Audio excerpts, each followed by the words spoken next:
women affected by changes to the state pension age will not receive compensation. The UK government has rejected recommendations from an independent watchdog for WASPI members to get between £1,000 and £2,950 per person, saying it would be a burden on the taxpayer. The Lib Dems have called it a day of shame, whilst the Work and Pensions Secretary Liz Kendall told the Commons she understood campaigners' unhappiness. Given the vast majority of women knew the state pension age was increasing, the government does not believe paying a flat rate to all women at a cost of up to £10.5 billion would be a fair or proportionate use of taxpayers' money. Not least when the previous government failed to set aside a single penny for any compensation scheme. For reaction, we were joined by the WASPI campaign coordinator, Anne Potter, and the columnist and community editor at the National, Shona Craven. So, Anne, what's your reaction to today's announcement? Very disappointed. Totally shocked at the time of the announcement.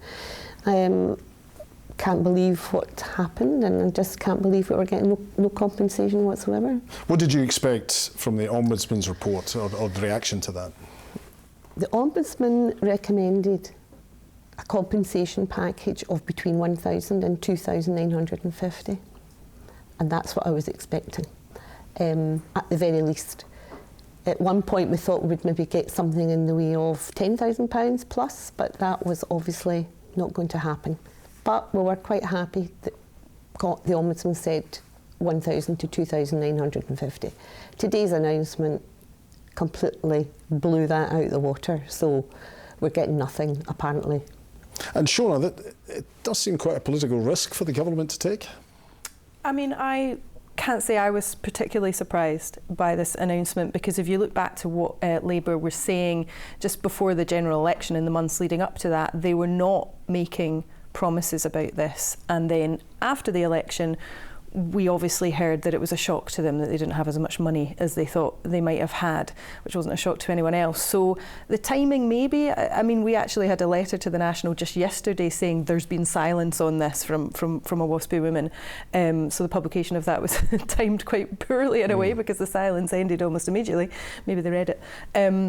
But yeah, I'm not surprised. But if you go back further, and you know, as Anne will confirm, you know, the number of Labour politicians who were very keen to make capital out of supporting the WASPI women, Angela Rayner in particular, saying that women had had their pensions stolen, saying there'd been theft, which was completely wide of the mark and nothing to do with the Ombudsman's decision, which was about the communication of the changes, not the equalisation of the pensions, which of course WASPI stands for Women Against State Pension Inequality. So the question wasn't, oh, we didn't think the pension should be equalised. It was about the way it was gone about.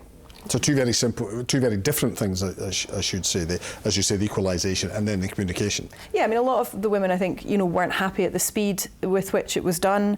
But, you know, that's a decision for governments to take, and which they did. So it then became an issue of the communication, and that's what these payments were supposed to reflect, flaws in that, you know, maladministration of the way it was communicated. What's the impact going to be on you and your members? Well, obviously, a lot of them would have been happy with £100, to be quite frank. But so it's more about the recognition necessarily. Yeah, I think the apology. First of all, we got that today from Liz Kendall. But there was an apology, but followed by no compensation. That obviously has been the biggest blow, and the women are very disappointed that there's not anything coming their way at all, when in fact we were expecting to get it.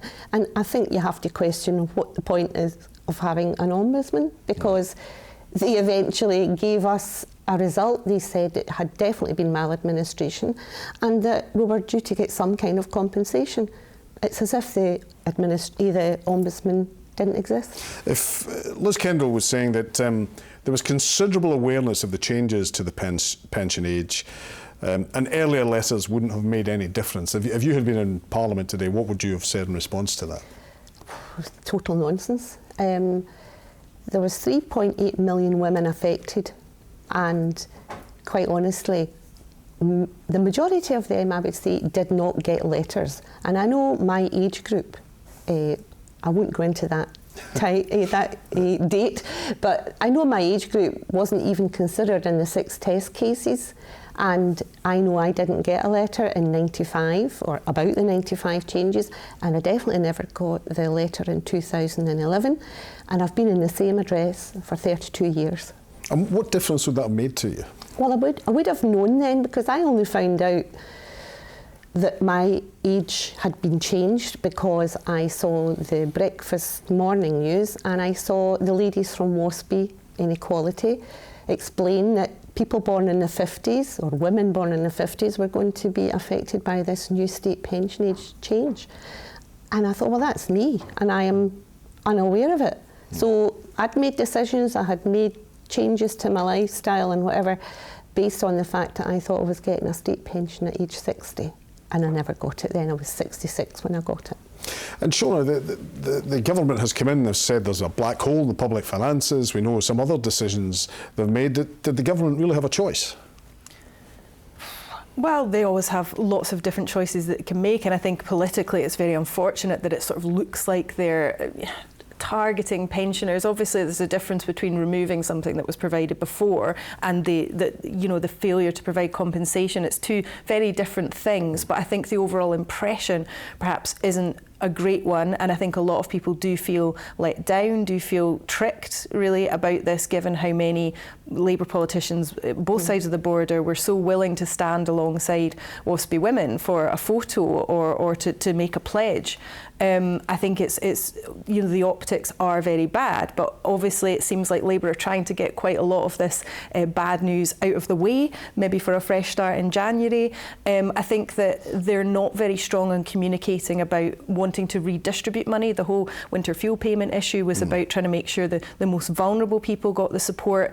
They may say things like that in the next few days about wanting to make sure if they're giving money, it's to people who need it. But as Anne says, that's kind of not really necessarily the point. Women aren't necessarily saying, I need £1,000. They're saying, I want some payment as an acknowledgement that I've been treated poorly. But on that, and again, Liz Kendall was saying that £10.5 billion in total, which is what it would have been, was not fair or proportionate to the taxpayer. What would you say? Well, we've been taxpayers all our life, and for some of us, we're still taxpayers. So I can't accept that it's a burden on the taxpayer. We're entitled to it, and I think what you have to remember is that we were proven to have been subjected to maladministration. So I think it's only fair if the Ombudsman's to be recognised that they do something in order to pay us compensation. Shona, you made the point there about the fuel payments, and that the Labour government had not changed that, but the Scottish government has. It said it's going to compensate. Any prospect of the Scottish government doing anything here? Well, that's what Liz Kendall suggested to Kirsty Blackman today. If you feel so strongly about it, you can do this. But how far down the list are we of things that the Scottish Government is expected to mitigate against, with a fixed budget? They've just obviously announced their budget and not wanted to, put up those income tax rate bans. So this isn't something that has been, costed for, of course. And there's a lot that will come out in terms of budgets and what can be paid for, the two-child cap and all the rest, in the next 18 months, building up to the election. But Labour are certainly on the back foot in Scotland, being asked, can you defend what's being done at Westminster? Yeah. Oh, okay. And it is a UK issue, it's not a Scottish issue, so it should be dealt with by the UK government. Okay, and there we shall leave it. Thank you both for joining us in Scotland tonight.